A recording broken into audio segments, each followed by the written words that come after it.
Today guys, I'm going to review the Combat Zone Enforcer, a CO2 airsoft pistol that cost me less than 40 bucks.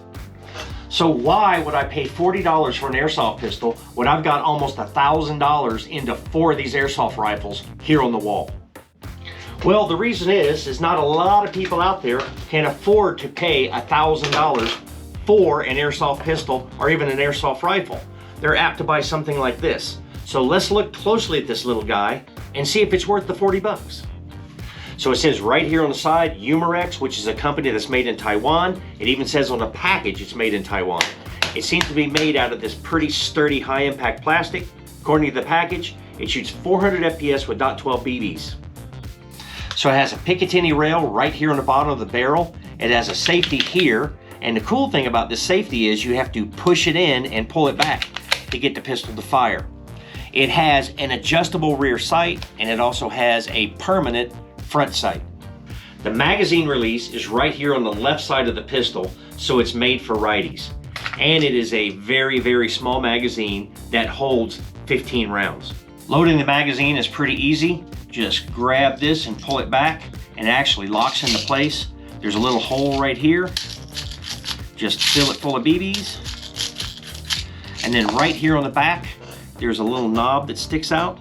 Just push that pin in and it locks the BBs into place. It uses 12-gram CO2 cartridges. To load the CO2 cartridge in this thing, first thing you have to do is pop the magazine out and then just use your finger and pop this out in the back. Slide the CO2 cartridge in, and there is a little screw right here that you can turn.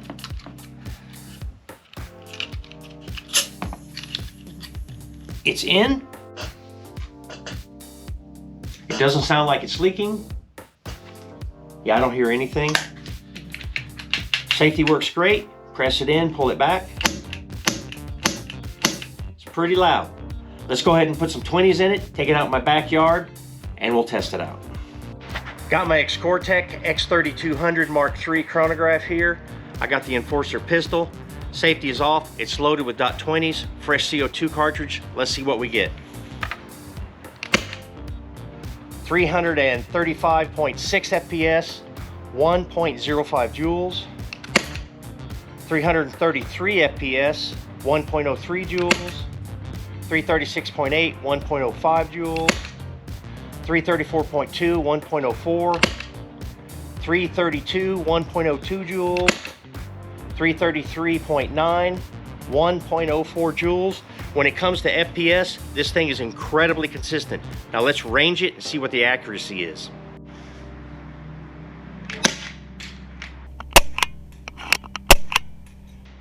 So the cool thing is, my fence back there is about 100 feet away, and I'm able to hit it with these .20s every time.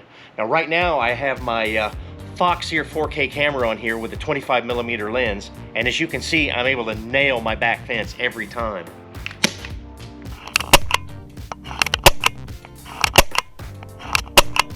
For the accuracy test, I switched over to .25s.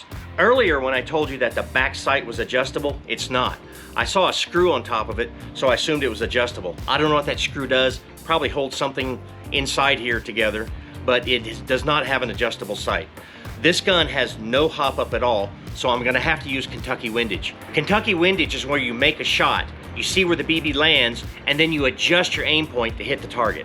So what I'm using out here is I have a chair with a white bucket sitting on it, about the size of a crouching human being. Let's see how many shots it takes me to hit it.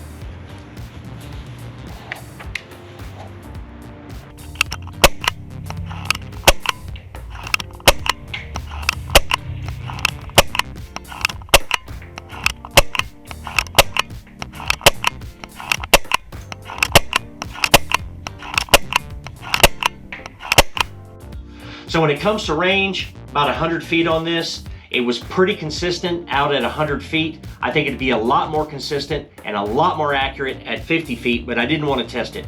My sniper rifles have a 100-foot MED, so I wanted something that I could get out there to 100 feet. I probably put about 15 magazines worth of BBs through this, and quite surprisingly, there is still a lot of CO2 left in it. That's because this is a non-blowback pistol.